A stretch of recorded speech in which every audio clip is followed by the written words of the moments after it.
नमस्कार। आज हमारे साथ हैं विष्णु गुप्ता जी, जो कि हिंदू सेना के प्रेसिडेंट हैं और हिंदुत्व के लिए अपना योगदान देते रहे हैं और उन्हीं से आज दो बातें करते हैं, उनकी कार्यशीलता के लिए, उनकी कार्यशैली के लिए। तो विष्णु जी, मेरा आपसे पहले ये सवाल है, केरल भवन में जो बीफ परोसा जा रहा था उसके बारे में आप क्या कहें? वहाँ जो बीफ परोसा जा रहा था, ठीक है, मेरा एक मलयाली फ्रेंड है जो कि केरल में रहता है, उसके माध्यम से हमारे पास इंफॉर्मेशन आई कि वहाँ पे बीफ सर्व किया जा रहा है। मैंने पूछा नहीं बीफ तो नहीं, तो वो बोला कि वहाँ पे जो कि लॉ है केरला के हिसाब से, वहाँ गाय मांस खाते हैं, उधर बीफ वहाँ बैन नहीं है। काऊ, बैल, भैंस सब लोग खाता है उधर। लेकिन इधर दिल्ली में भवन जरूर केरला का है, लेकिन जो जुडिशरी एरिया जो आती है वो दिल्ली की है, सेंट्रल गवर्नमेंट की है, तो यहाँ भी बैन है, गाय मांस बैन है। तो हमें पता चला तो हम लोग अंदर जाते हैं, अंदर जाके हम देखते हैं रेस्टोरेंट में कि भाई मेनू में क्या है, क्योंकि मुझे फ़ोन आया है। लेकिन मेरी एक समाज में क्रेडिबिलिटी है, दिल्ली पुलिस में क्रेडिबिलिटी है, होम मिनिस्ट्री में क्रेडिबिलिटी है, तो मैं ऐसे उस क्रेडिबिलिटी को ख़राब नहीं करना चाहता झूठी इन्फॉर्मेशन देके। पहले मैं जाता हूँ रेस्टोरेंट में, मैं खुद देखता हूँ कि क्या है मेनू में, क्या क्या है। मैंने उससे पूछा तो सामने मेनू लगा हुआ था, तो मेनू में देखता हूँ कि सारा चीज़ तो इंग्लिश में लिखा है, एक मलयाली में लिखा है। मैं उससे पूछता हूँ मलयाली शब्द में क्या है, तो बोला बीफ करी है। मैंने बीफ करी बोले तो बोला नहीं, मैंने बोला गाऊ यानी ये गाय का मीट है क्या, तो हाँ गौ मांस है क्या, तो वो ठीक से बोल नहीं पाया। तो हमें डाउट हुआ, हम बाहर जाते हैं और हम सिंपली 100 नंबर कॉल करते हैं। सर 100 नंबर कॉल मैं करता हूँ तो 5 मिनट बाद दिल्ली पुलिस की PCR वैन जो आती है, PCR वैन का मुझे कॉल आता है कि आप कहाँ हो, हम बाहर हैं। हम मेरे 2 कार्यकर्ता PCR जो वैन में से 4 सिपाही उतरते हैं, उनके साथ हमारे कार्यकर्ता कैंटीन तक जाते हैं। कैंटीन तक साथ ले जाने के लिए दिल्ली पुलिस का जवान हमें कहता है कि आप साथ चलो, हम चले जाते हैं। मैं बाहर था, बट वहाँ जाके जब वो दिल्ली पुलिस का जवान उससे पूछता है तो केरला हाउस वाले उनको कोई कोऑपरेट नहीं करते, उनको धक्का मार के बाहर निकाल देते हैं। हमारा एक कार्यकर्ता मोहित है, उसको उन्होंने बहुत मारा, उसकी शर्ट वर्ट फाड़ दी। अब हमारी कहाँ से गलती है, शर्ट भी फाड़ दी, हमें पीटा भी। सही इन्फॉर्मेशन देने के लिए हमारे ऊपर एक गलत चार्जेस लगा के हमें जेल में डाला गया।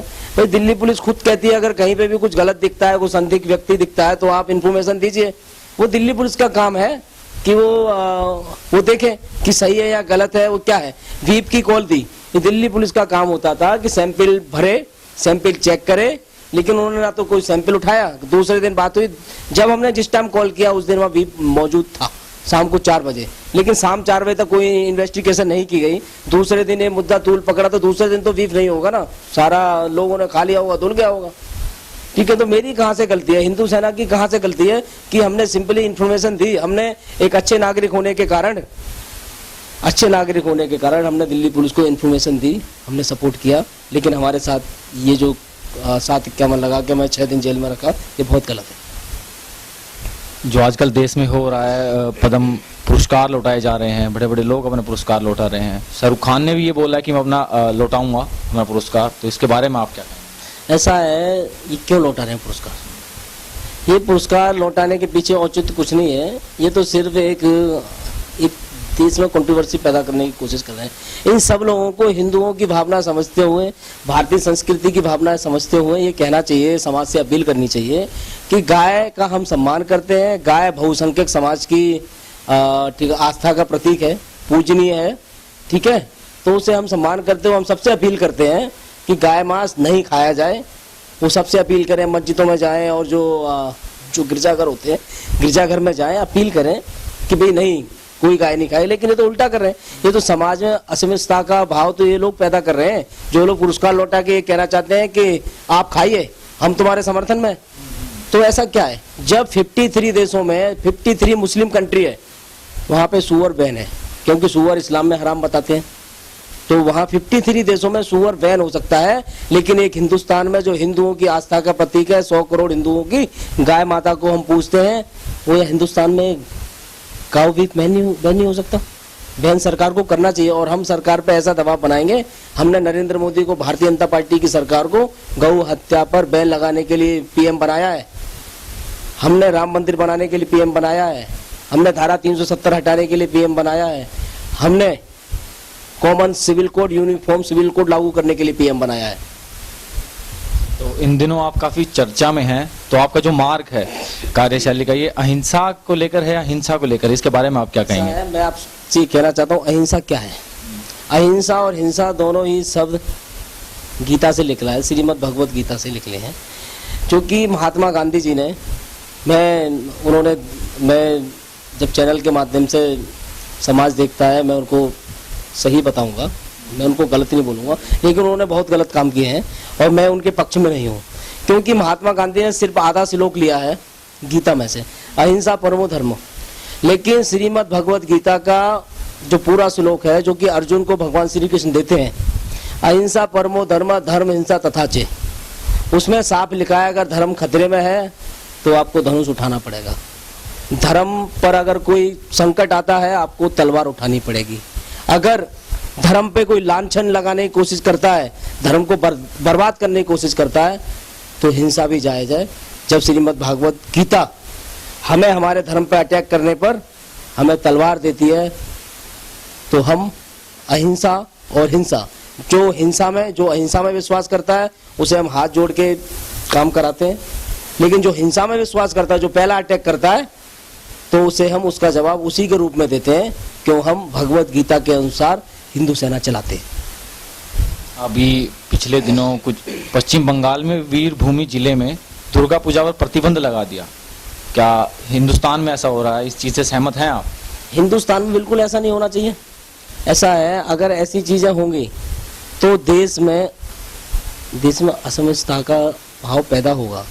सकरूड़ सब लोग ये बोल रहे हैं कि भाई असमंजस हो रहा है, मोदी सरकार क्या कर रही है।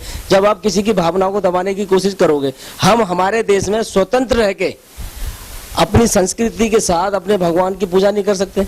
ये हिंदुस्तान है या पाकिस्तान है? क्या पश्चिम बंगाल पाकिस्तान हो चुका है? क्या उत्तर प्रदेश पाकिस्तान हो चुका है?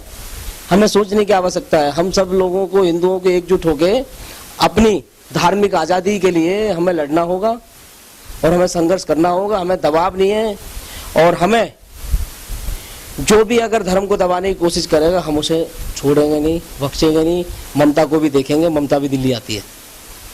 भारत को हिंदू राष्ट्र का दर्जा देकर ऐलान किया है आपने इस नाम का, तो इस चीज से आप क्या कहना चाहेंगे? हमने भारत हिंदू राष्ट्र अभी नहीं है। जैसा कि मोहन भागवत जी ने बोला भारत हिंदू राष्ट्र है, मैं मोहन भागवत जी की बयान का निंदा करता हूँ। उन्होंने बोला भारत हिंदू राष्ट्र है। भाई कहाँ है हिंदू राष्ट्र भारत?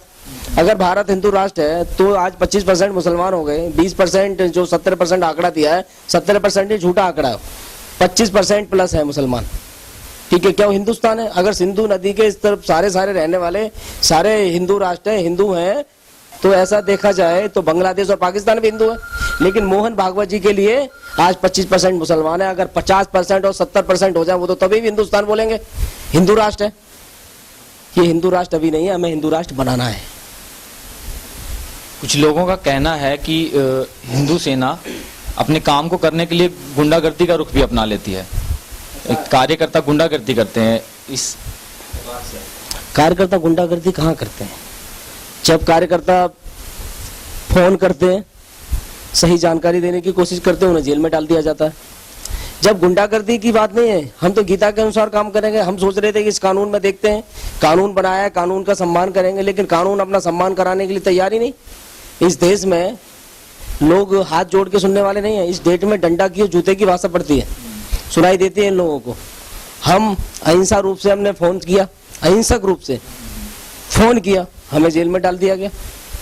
हमने राशिद इंडियन का हिंसा के रूप से हमने उसका मुंह काला किया, हमारे कार्यकर्ता एक दिन में जमानत हो गई। तो हिंसा कराने के लिए खुद मजबूर कर रहे हैं। ऐसा नहीं होना चाहिए। इनको एक दूसरे की भावना समझनी चाहिए। हम गुंडे नहीं हैं, हम भारत की संस्कृति और धर्म को बचाने के लिए लड़ाई लड़ रहे हैं। अगर ऐसे देखा जाता तो भगवान श्री कृष्ण ने जो अर्जुन के लिए महाभारत में किया, तो उस टाइम तो वो गुंडे बताएंगे कि भैया अब वो मास्टरमाइंड था, श्री कृष्ण मास्टरमाइंड थे और अर्जुन बहुत बड़ा गुंडा था। तो ये गुंडा वाली बात नहीं। धर्म को बचाने वाले एक सोचने का नजरिया होता है, देखने का नजरिया होता है। धर्म जो कट्टर हिंदू है, जो हिंदू विचारधारा भारतीय संस्कृति से लगाव रखता है, वो हमें हीरो समझता है। आगे गौ मांस पर बिल्कुल बैन लग जाए और भारत को हिंदू राष्ट्र ही ऐलान कर दिया जाए, इसके लिए आपकी क्या आगे नीतियां रहेंगी और किस तरह से हिंदू सेना इसके लिए आगे काम कर रही है? ऐसा भारत को हिंदू राष्ट्र तो चाहे भारतीय जनता पार्टी बनाएगी, ठीक है, बनाती है तो अच्छी बात है। अगर वो नहीं बनाती तो हम पूरी कोशिश करेंगे, दबाव बनाने की कोशिश करेंगे कि भारतीय जनता पार्टी हिंदू राष्ट्र भारत को बनाए। आपको काफी लोग देख रहे हैं, तो आप किस तरह का संदेश अपनी जनता को देना चाहेंगे?